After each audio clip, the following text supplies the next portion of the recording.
Hey everybody, welcome back to the 80s Slashers YouTube channel. In this video, I will be ranking and discussing my 10 least favorite 80s slashers. Now, these are the films that I either have a really big problem with, or they're just films I just don't like. Now, I thought I would do this video now because I'm actually planning to start a new series, I guess, on this channel where I rank the top 80 slashers of the 80s. So the 10 following films that we're about to talk about here weren't good enough to make it into my top 80. In fact, these films fall within the 90 to 100 range of my 80 slashers overall rankings. So yeah, I've seen just around 100 different 80 slasher films thus far. And, I estimate that I have, approximately 65 or so to go. So, yeah, I have, somewhere around 165 films that I consider to be, 80 slashers. So, yeah, I have quite a few to go, but, I thought I would make this ranking. Um, if I do it again in a year's time, I'll have watched a lot more. So these rankings may change. So I may have to do all this over again. But yeah, for the time being, this is where I'm at. Now it should be said that this is going to be obviously a very highly subjective ranking. And these films basically they're based on what I personally look for in a an 80s slasher film, and just basically just what I find to be entertaining in these films. I'm sure there's going to be some films on these rankings that people are going to disagree with, probably some that people like. Like I said, there's a lot I haven't seen, so there's probably a lot of terrible films that would have made this list once I see them. But yeah, that's basically where I'm at. All right, so with all that out of the way, let's just get right into the rankings. Number 10 on this list will be my 10th worst 80s slasher, and number 1 will of course be the 80s slasher that I dislike the most. All right, let's do it. Let's start off by take a look at number 10.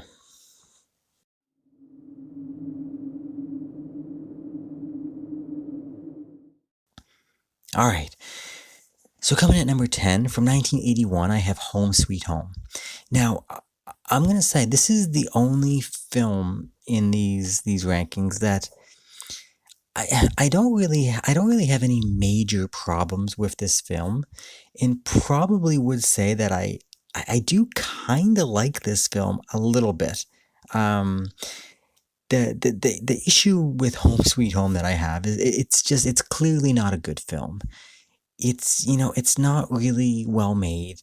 It has terrible acting. It doesn't really do anything great, but there is still something about it that I find entertaining. Um, I don't know. I don't know. The lead actor in this film is Jake Steinfeld, who was famous for like Body by Jake in the 80s there. He's terrible. He's not a good actor, but it's one of those roles where he's so over the top in his performance that it's funny and it's fun to watch. There's a character who's like always playing like an electric guitar, has like an amp strapped to his back that's super annoying. Uh, but again, it's so odd and over the top that it's appealing in some strange way. So yeah, Home Sweet Home, not a good film. Nothing special, but for what it is, it's kind of fun, and I don't know. It's it's still not one I like, but it's entertaining if that makes sense. All right, let's go and take a look at number 9.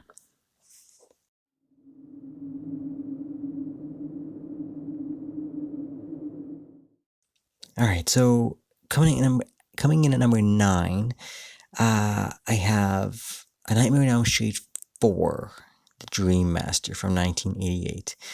Now, this may be the first surprise on this list. If you're a fan of this channel, maybe not, because I've talked many times how I am not a Nightmare on Elm Street fan of the franchise. There's a few films I like, but yeah, overall, I'm not a big fan of this franchise. And this film has a lot of people love this film. They think it's one of the best. Uh, I just I don't. This is not one for me. This, like I said, I'm not a big fan of the franchise. And this is the film, part 4, where the franchise kind of just really falls apart for me. I feel like they kind of started selling out. It's just at this point they were just in it for the money.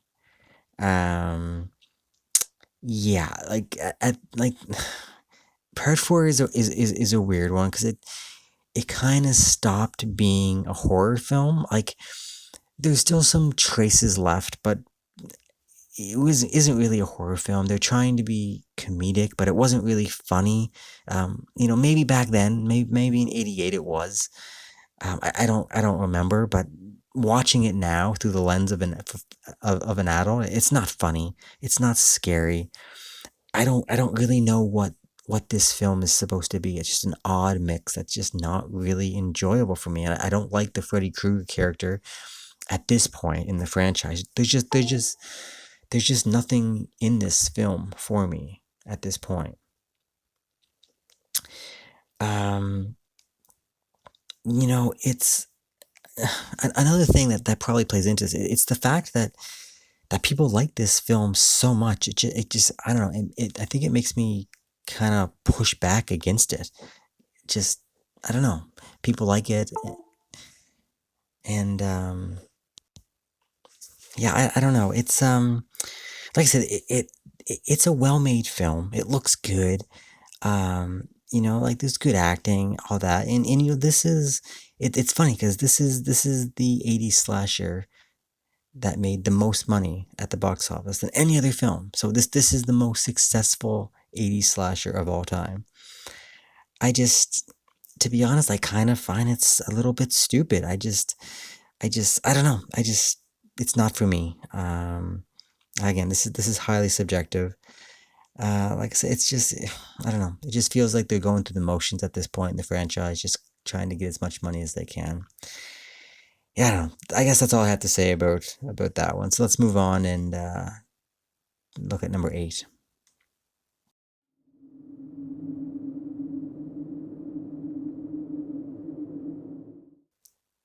All right, so coming at number 8, from 1983, we have Mountaintop Motel Massacre. Now, this film, it kind of has a good concept. Um, I was a little disappointed in this film because I thought I was gonna like it more than I did. Because like I said, the concept is good. There's a bunch of people trapped, isolated at this little motel up in the mountains. They're caught in like a rainstorm, and there's a crazy person on the loose, and they can't escape, and they get killed one by one. It's a it's a good concept. It's a great setting. The film just had tons of potential, but it really the final product it just ended up just being a whole bunch of wasted opportunity. Um, Mountaintop Motel Massacre I found was just incredibly slow and boring. Uh, and for an '80s slasher film, and from 1983 especially, it's kind of unforgivable to me. It's just I don't know. It was just boring. It just there wasn't much going on. And like I said, it's really too bad because like I really did want to like this film because it had such a great setting at the motel, and like the rainstorm. There was some really good, like it was filmed really good. It looked good. The cinematography was well made, and some of the shots with the rainstorm, it just it had a really good look to it. It just they didn't execute any of the stuff that an 80s slasher should have, you know, kills and nudity, all that, all the stuff that makes these films fun. You know, you can have a good killer, you can have a good setting, it could be well made, but if the fun stuff, like the kills and the nudity, isn't there, it's not really a good 80s slasher. And that's the problem with Mountaintop Motel Massacre for me. Hmm. All right, let's go on to number 7.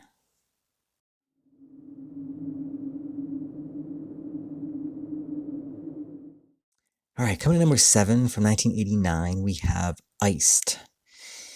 Now this is another film that you know it has it had potential to be ranked a lot higher in my overall rankings, and it probably would have been if it wasn't for the fact that it has one fatal flaw, at least for me, which we'll talk about. But you know, Iced is a film that has an amazing setting. You know, it's a skiing slasher up at like a ski hill and ski lodge and like the chalets. It's fantastic. It has some really good nudity. Has some really fun kills.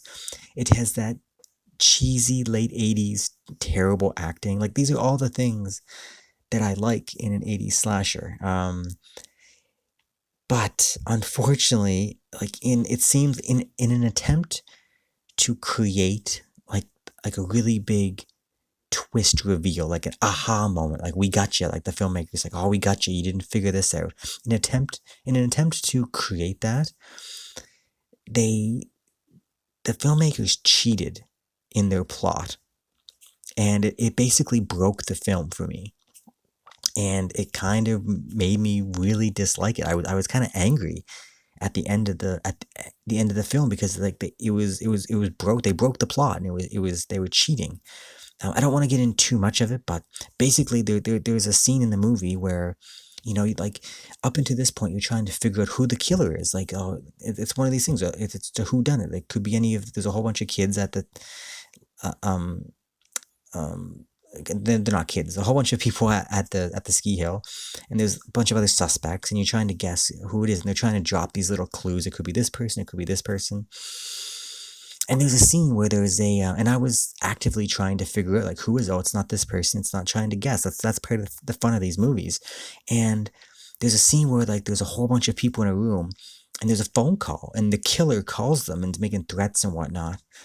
And I was like, okay. And there was like 4 or 5 people in the room. And so I was like, okay, well, it's not these people. These, so these people, and so like I narrowed my list down to a few more people of who the killer was. Uh, but when the reveal was made at the end, it was one of the people in the room. So it was impossible. Like it was a broken plot. The killer couldn't have called because he was in the room. It just it made no sense. It just took me right out of the film, and I was like, what? It's just it's sloppy plot work.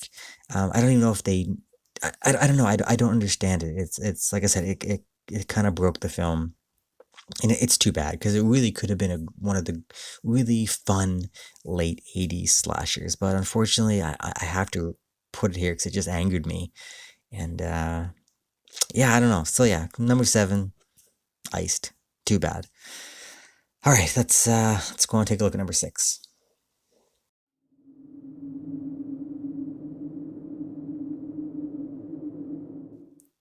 All right, so coming number 6 from 1982, we have the film Humongous.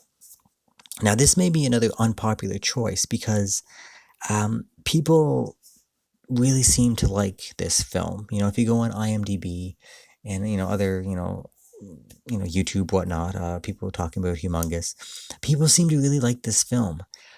Um, Unfortunately for me, I just didn't. I found it. again, I found this film kind of boring. It was really slow, and when there was action, it was too dark to see. Like, and it wasn't like the copy that I saw was a decent copy. It's just the way it was filmed, like any fun kills or anything. It was like you had to squint to see what was going on. And I was like, oh, this is terrible. It's no fun at all. I think it was just the way it was filmed with the lighting and whatnot. And it's too bad because this film did have a really great location. It was like an island type thing, and it was like kind of like a jungly island with like cliffs and like ruins. Yeah, it had a really good creepy location. But other than that, that was it. Other than that, there was not much else going on for me.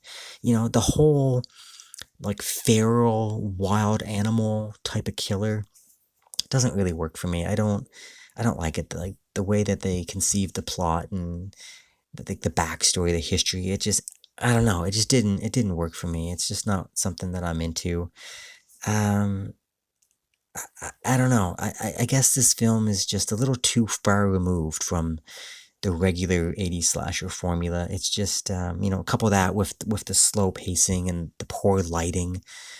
It just, I don't know. Humongous just didn't work for me.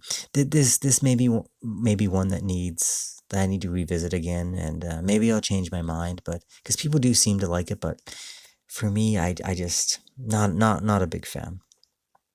All right, let's move on and take a look at number five.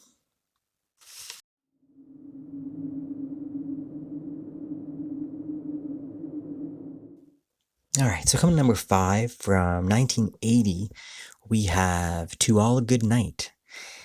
Now, this is actually the first ever 80s slasher. This was released about 4 months before Friday the 13th got released. So technically, yeah, this is the first ever 80s slasher. And again, there's kind of a theme here. The last couple films.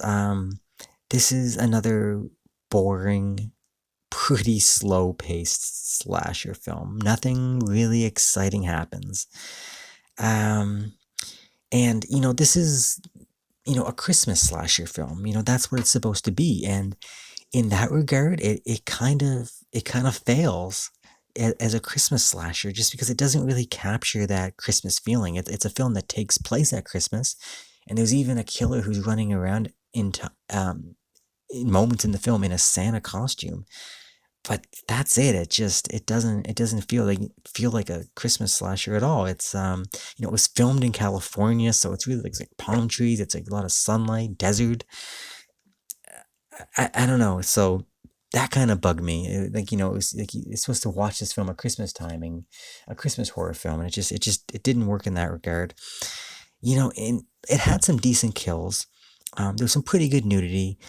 But again, like the setting is just off. It's more of a sorority house slasher than a Christmas house, but it doesn't really want to commit to the sorority house slasher. It wants to play up the Christmas, but the Christmas angle doesn't work. I don't know. It's just kind of a messy film. The plot is not really interesting. Like the twist reveals, like me, okay. It's just kind of flat. It's just nothing. It's not a bad film. It wasn't. It's an okay looking film. It was made okay. It's just there's nothing memorable. So yeah, coming to number five, To All a Good Night, the first ever 80s slasher. All right, let's take a look at number four.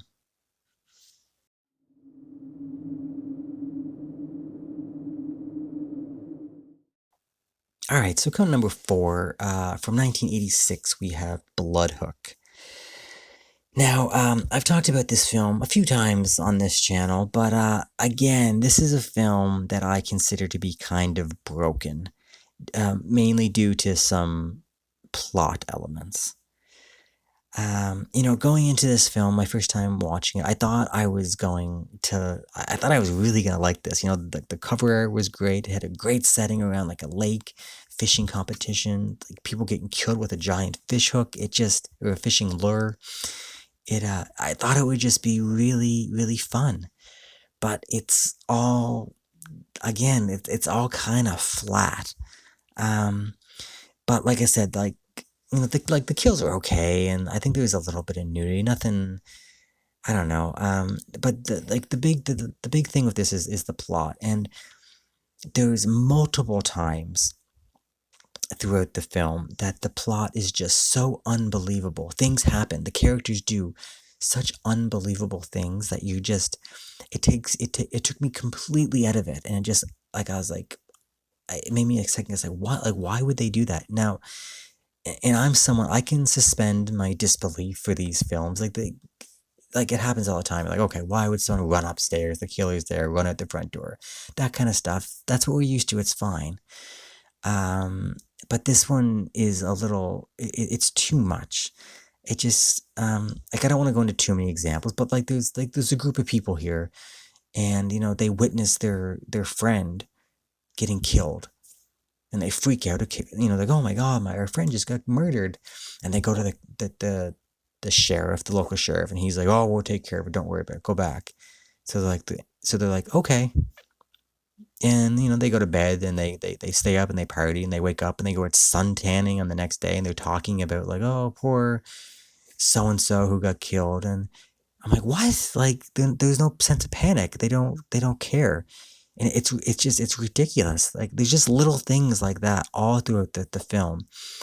There was a family at a restaurant, just a random family, a husband, wife, and like their teenage son, and they go out to eat at a restaurant at night, and the wife says, I'm gonna go for a walk. It was pitch black. It was like 10 o'clock at night or something. She's like, I'm just gonna go for a walk, and they're like, whatever. So she goes out, and of course the killer gets her. She gets killed. She disappears, and that's it. The next day, they run into the father and son. They're out like getting ready to fishing. They're laughing. They're joking, and there's no concern that the wife didn't come back from her walk, that she didn't come back to the cabin after an hour. They woke up. She still wasn't there, and they didn't care. I'm like, what? Like your wife? Like it just made no sense, and it just bothered me, and it took me out, and it made me think about like how are they not reacting to these situations. It just anyway, maybe it's just me, but I just it kind of broke the film for me. So I don't know. Um, yeah, so I just couldn't take this film too seriously, and it is kind of a spoof. It's trauma film, and they're trying to make some funny comedy, so maybe that plays into it, some of these bits. But I didn't like it. It just I don't know. It's too bad. It had some potential with the setting and whatnot, but yeah. All right, that's enough of that. Let's move on to number three.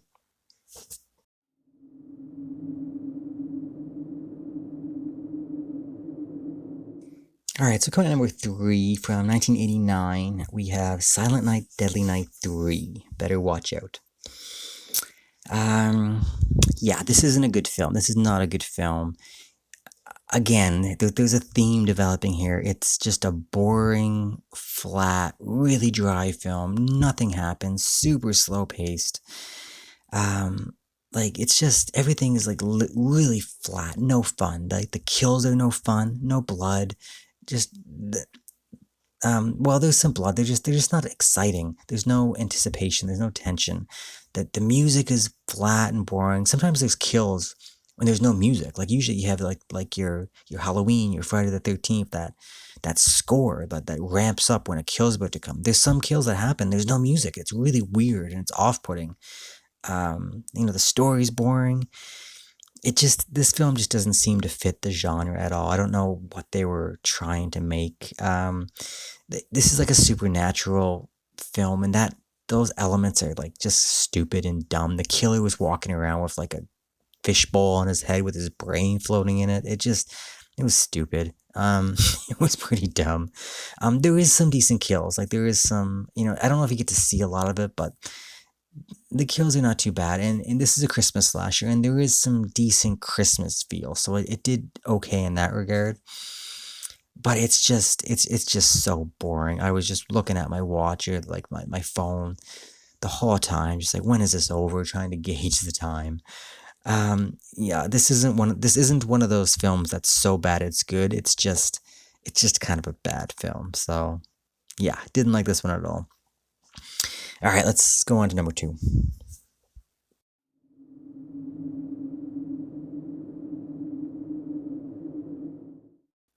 All right, so coming to number two from 1981, we have Scream.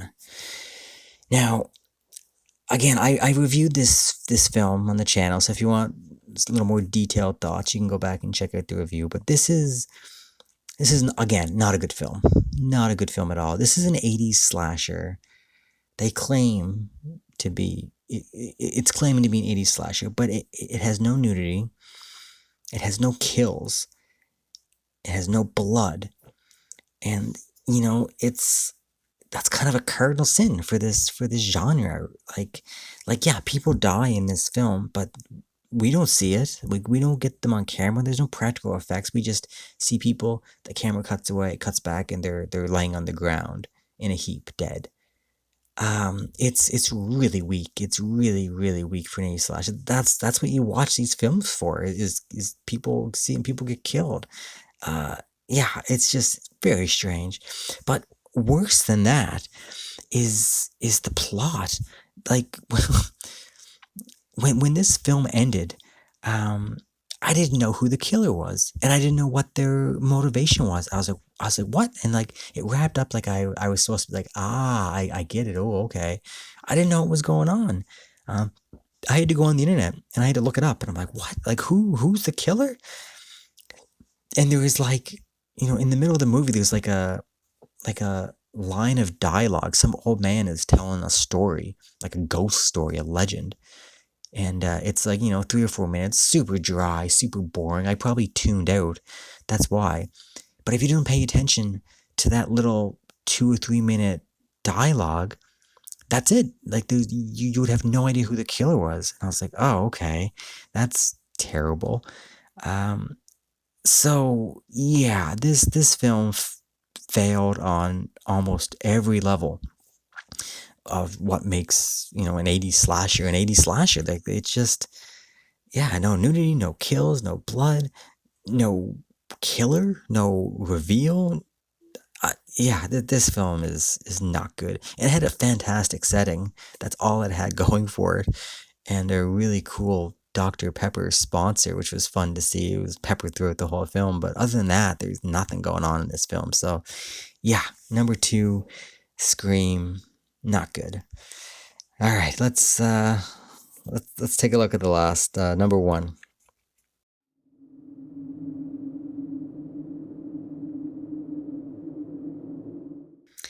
All right, so yeah, coming to number one, we have a Nightmare on Elm Street 5, The Dream Child. This is my least favorite '80s slasher of all time. I hate. Well, I don't like to say this, but I will. I hate this film. I it if it wasn't for A Nightmare on Elm Street Part 6, this would be my least favorite horror film of all time. Nightmare 6 is my least. That one gets even worse than this, if you can imagine. This franchise just fell to pieces. Like we talked about Part 4, it was kind of like The Bridge. It wasn't good. I didn't like it, but there was a few elements of some horror stuff going on there. There was some pretty good stuff, but still not a good film. This film, Part 5, is just um, it's man, it's just it's not good. It's just everything that was wrong with Part 4 is amplified in this film. Like the lack of horror is there's even less horror in this film. The comedy that they try to do was even less funny and like more cringy. At this point, Freddy is just a caricature of himself from like parts 1 through 3. Of course we have like the Super Freddy, which, oh my god, it's just so terrible. It's just like I like what's this 1989. I think if you're like 12, 13, 14, 1989, you probably like this. This movie made some money. Um but man, watching this now as an adult, it's painful. Like I I think last time I watched this film, I had like my finger on like the stop button multiple times. Like I have to turn this off. I can't watch this anymore. But I was like, no, I gotta go. And I got through the film, but man, it was hard to do because it was just so It's so stupid. And like I feel bad because I know people like this film. You go on IMDb and there's like 8, 9, 10 out of 10 reviews on this film. Like I don't know. I don't get it. Like so I think that's even part of my dislike because people seem to like this film and it's like, oh, it's part of the Nightmare franchise. They don't make bad films. Um I don't know. I think I probably part of it is I dislike this out of principle. I just I don't know, man. This film is just I don't know. I just don't get it. I don't get why it was made. It's a cash cow. Like they didn't care about the quality of the films at this point. They were just like, what can we do to make money? And they didn't care. They were bringing in like I know it's part 6, but they were bringing in like Roseanne and Tom Arnold.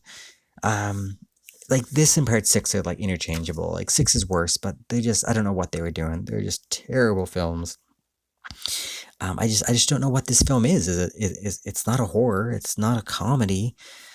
It's just kind of a disaster to me. So I don't know. That's my thoughts. Yeah, Nightmare on Elm Street 5, worst 80s slasher film ever made, in my opinion. Highly subjective, of course, because I know a lot of people are not going to agree with that, but it is what it is. That's my taste. So, yeah, that's it, guys. That's the ten worst 80s slashers in my opinion. Yeah. So, like I said earlier, stay tuned. We're coming up with the top 80 slashes of the 80s, so that should be fun. We'll do like probably 10 videos. We'll do first one will be 80 through 71, and 70 through 61, and we'll go from there and we'll count them down. And I did a top 10 list, my top 10 overall a while ago, and that top 10 has changed. So it won't be the same video as the one earlier on my channel, so you can go back and check that out if you forgot. But yeah, top 80 of the 80s. That should be fun. So we'll start that probably a couple weeks time. All right, guys, that's it. So yeah, until next time. All right, see ya.